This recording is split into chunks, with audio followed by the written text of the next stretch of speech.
Anchor Church, welcome to this week's edition of Going Deeper. We just started a brand new series called He is Worthy. We're going to be on this for some time and excited to dig in as a church to just coming back to the worthiness of our God, that we worship, we engage in lifestyle of worship, or engage in worship through song. We have individual worship, we have corporate worship, but all of it, we worship because He is worthy. It's a core value of our church, worship because He is worthy. The intent of this video would be to give you some conversation starters, some questions to take Sunday's content, make it more personal to you, make it more applicable.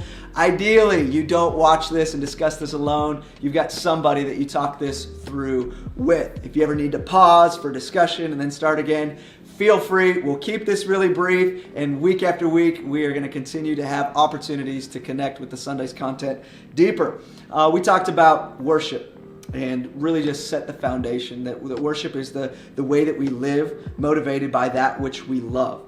I shared a silly story of how I really care about keeping my shoes clean, and so I walk a certain way when it's muddy outside, and I take the time to get them cleaned up if they get messy. And so I just want to consider with you, what are some areas of your life that you care about enough that it affects your behavior, affects your time, your energy, your preparation, your reaction? What are areas of life that you care enough about that it affects your behavior? What you do motivates, or how we live motivated by what we love. What are some things that you love? And it's not bad. It's just recognizing areas that we care enough about that it impacts our lives. Now, clearly, we're going to bring this to our faith. What does it mean to be so captivated by our love of God and love from God that it motivates us to live a different way? We've talked about in this opening how when we experience the presence of God and we engage in worship, that our souls become satisfied. It's not the reason we worship, but it is a byproduct of worship. So my question to you now is maybe to discuss, have you ever experienced the presence of God impacting you at soul level? Have you ever worshiped and felt your soul shift? Circumstances maybe stayed the same, but you had a change at the soul level. We talked about 2 points today. That He is worthy because of who He is, and He is worthy because of what He's done. We could go on and on and on and on and on and on about who He is and what He's done, but would you take a moment right now to consider and dialogue, who is God? Who is He?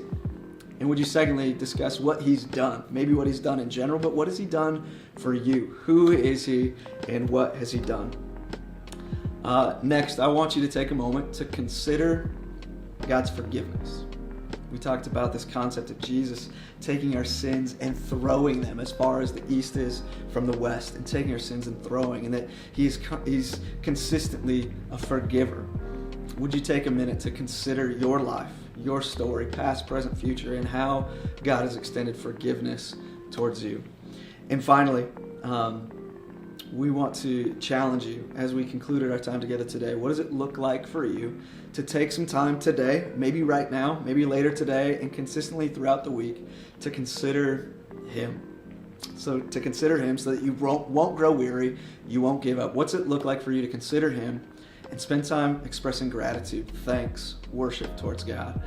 We want to continue to be an anchored church, and where Jesus, our anchor, holds is the presence of God. And so we will worship, we will lean into His presence, not just corporately, but individually. Anchor Church, love you. So excited for this series. Take some time to chew on this content, and we will see you next Sunday. Love you so much, church.